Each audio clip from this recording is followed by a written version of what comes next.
Here, we will address training a time series.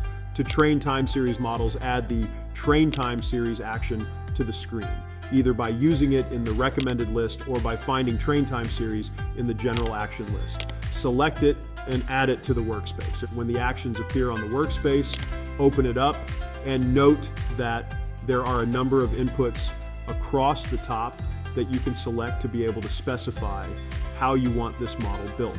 The first is the model. There are 3 different models that are available for training time series: LSTM, Surima, or XGBoost. Let's select all 3. Then, since time series is a supervised model, we're trying to forecast something. We want to specify what it is that we want to forecast. In this case, let's choose price and quantity. Time series is based on a timestamp, and created at is the correct timestamp. You'll notice that all of these drop-downs are filtered according to the correct columns in the data set. So, for example, only numeric columns are presented to forecast because time series only forecast numeric valid columns that are available for timestamp. Segment tells us how many different models to build based on groups or segments of data.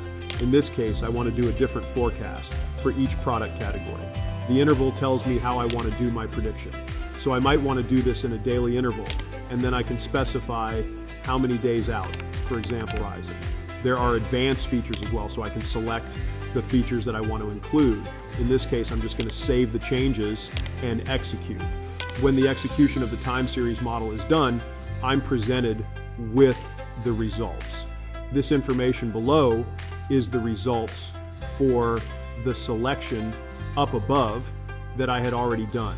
I have results for different models. I also have results for the segments that I specified, as well as the targets. So the first thing to note is that I can select from this target list to add, for example, both target and price. I'm going to bring this down to just take a look at the visualization graphs, and I now have graphs for quantity as well as price, and I can see how similar or different they are. But let's just go back to selecting on quantity and explore segments.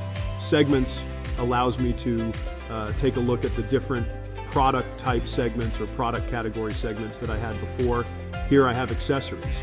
I can also take a look at something that might have something to do with more of a cyclical nature of the data, like gift wrap, that I expect to have more sales of during the holiday season.